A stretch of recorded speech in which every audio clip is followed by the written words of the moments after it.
So today I'm going to be taking a look at the Honor Pad 8, a budget tablet from Honor released about 18 months ago, but it is still readily available for about 180 quid from Argos here in the UK. And if there's any other budget tablets you'd like me to take a look at, please do hit me down in the comments.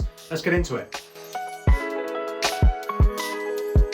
So here we have the Honor Pad 8. Like I said, a budget tablet released about 18 months ago, and it's one that I've been using for about 3 or 4 months now on and off, as well as the Honor Pad X9. So as for design wise, it's an all aluminium build. It's nice and slim. It's a really premium feeling device.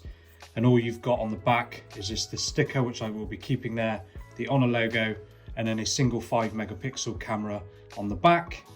And then at each end of the tablet, you've got some speakers. There are actually 8 speakers in total on the Honor Pad 8. And then you've just got your USB-C charging port, which supports 22.5 watt fast charging of the 7,250 milliamp hour battery. So if we start, of course, by talking about the display on the Honor Pad 8, it's a massive 12-inch corner-to-corner 2K display. It's got a resolution of 1200 by 2000, but because of that large 12-inch canvas, it only has a pixel density of under 200 pixels per inch. Now on paper, that's of course a very low resolution, but in reality, it's still pretty good. It's sharp enough for me to use. Of course, if you're looking pretty close at the tablet, you can see individual pixels, but it's not something that I'm particularly worried too much, and it's not had any negative effects on my overall use. This is just a standard 60 Hz refresh rate on this display, not like the 120 Hz that you do get on the Honor Pad X9. Now I do have a separate video on the X9 and a separate video comparing the X9 to the Honor Pad 8, so be sure to check those out once you've watched the end of this video. So if I just jump into the settings on the Honor Pad 8, you've got your usual Wi-Fi and Bluetooth settings, as well as mobile network, so you can switch to airplane mode, personal hotspot, etc. Honor Connect, so this allows you to connect to certain apps and connect to on a phone or a laptop or your TV or something like that. More connections gives you the option for Honor Share, which allows you to wirelessly share files between other Honor devices. And then you've just got the usual wireless projection, printing, VPN, and private do not disturb, etc. Home screen and wallpaper, this is kind of the more interesting part of the settings menu, where you can dive into your themes and download some extra themes for your tablet to make it look how you want it to look. So this is where you've just got access to various themes to really customize the tablet how you want it to look. You can get ones that you pay for, but I tend to get ones that are free, and then you can search for certain themes if there's something specific that you're looking for. And then you can go into your wallpapers and you can download extra wallpapers as well. You can again pay for those, the latest ones that they've added, and then you've got free ones there as well. And then you can customize your icons as well, and again you can add extra icons based on what they have available. And then magazine unlock, this basically just changes the wallpaper every time you switch the tablet on. It will be a different wallpaper, which is pretty good. Jumping into display and brightness, obviously you can toggle between light and dark mode. For the purposes of this video, I'll be keeping it on light mode, and of course you can adjust the brightness, which of course you can do along the top here as well. And then you've got automatic brightness, and you can mess with the color temperature as well, should you want it a little bit different, specific to your eyes. Turn off the display after 5 minutes. You can obviously change that to 15 seconds or for it to stay on until the end of time. Eye comfort mode, that's basically just turning the display a more orangey sort of color, so it's easier on the eyes, especially at night. And of course you can then schedule that. So mine's got it scheduled for 10 o'clock in the evening and then to turn off at 7 o'clock in the morning. And then if you jump into sound, of course you can adjust the sound so you can hear your notifications or not. And then you can select what your volume buttons do not disturb, sound effects and quality. You can mess around with all of that sort of stuff. More sound settings, screen lock sound, screenshot sound, and screen touch sound if you want that. And then notifications. Of course, you can flip into each individual app to set certain notifications for certain apps. I've got the majority of them turned on, I believe. And then you can switch on and off notification bubbles, hide notification content, etc. when your device is locked, or show it when it's locked. Totally up to you. Biometrics and password. There's no fingerprint scanner on the Honor Pad 8, so the only options are a 2D face recognition, which of course is less secure, or you've got a screen lock password. So of course for me, I just do screen lock password, although I think I do have face recognition set up as well, but I don't generally tend to take this tablet anywhere anyway.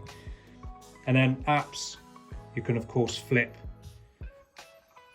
even more into the settings of your apps, not just the notifications. You can set permissions, have a look at the storage, etc. Or you can actually uninstall them from there if you really wanted to. Battery information, of course, just gives you information on your battery usage and the power consumption. 61%, apparently I've got 24 hours and 14 minutes remaining. I don't use the tablets that I have every single day, so naturally those battery statistics will be as high as that, but if you're using the tablet quite a lot, that will vary. Change the battery icon if you want it inside the battery icon, or do not show, or to the side. More battery settings, smart charge, which will charge the tablet to 80% until you're ready to use it. It will then learn your usage patterns. And then if you switch on smart charge capacity, it will stop charging just below its full capacity to prolong the life of your battery. So storage wise, it just obviously gives you all your information of what things are taking up what amount of storage, and you get 128 gigs of a non-expandable storage, which to be fair, I think for most people will be absolutely plenty for what you're likely to have on your tablet. Security information. So I've got an October security patch and a 1st of November Google Play system update. So it's pretty up to date, to be fair, for a tablet that's pushing 18 months old. Privacy information. Obviously you can dive deep into your permissions for certain things like your locations, calendars, camera, etc.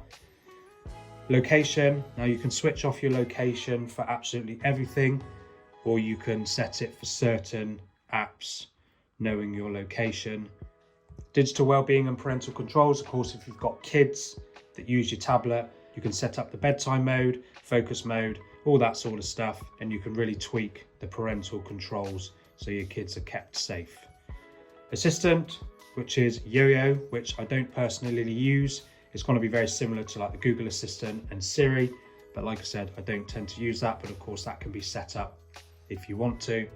Accessibility features, of course, is the usual. You can change all your various bits and bobs. You can change the color correction. You can turn magnification on for those that have got sight issues, color inversion, high contrast text, all that stuff.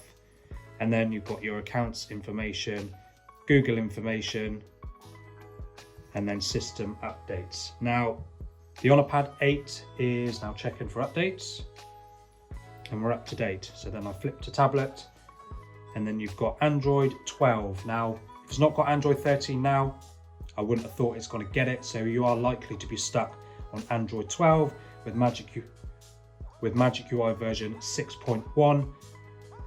And you've got 4 gigabytes of RAM with the ability to have Honor's RAM Turbo, giving you an extra 2 gigs of RAM where needed. I mean, I've got 92 gigs free of my actual storage, so that should be absolutely fine. And like I said earlier, 2000 by 1200 resolution, and there's your security patches there. So that's everything in the settings menu. Overall, I think the tablet is a really great tablet to use actually. It's rocking the Snapdragon 680, so it's a pretty low-end processor in 2024. It's been out for a couple of years, but for me personally, for what I use my tablet for, it's been absolutely fine. Everything opens relatively quickly. You know, that opening slow-ish. I mean, my Wi-Fi isn't the best, so it could be a combination of that and the processor. But yeah, overall, it is pretty good. And then what I'll do is I'll now play a bit of a sample so you can hear the speakers. So today I'm going to be taking a look at the vanilla Motorola Edge 20, an upper mid-range phone released in July of 2021. Now I've been using the phone on and off for the last couple of months, and here are my thoughts, and spoiler alert, it's pretty good. So first off, let's talk design of the Motorola Edge 20, and it's a good one. So that's the speakers of the Honor Pad 8. They are really good, they're nice and full. They do sound a little bit tinny in certain scenarios, but for me personally, they've been really great for my content consumption. And as you can see, the display is really great, really full, and a good quality display for all your content consumption needs. Get off.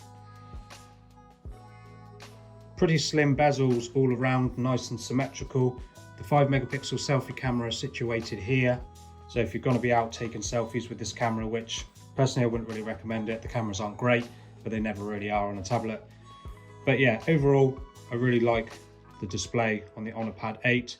And in a nutshell, that's everything I've got to say about it. It's a really great tablet to use, but the unfortunate thing is because of the existence of the Honor Pad X9, it makes the Honor Pad 8 a little bit more tricky to sell. The Honor Pad X9, of course, has the benefit of being newer, an ever so slightly tweaked 685 Snapdragon processor, and of course it has that 120Hz display.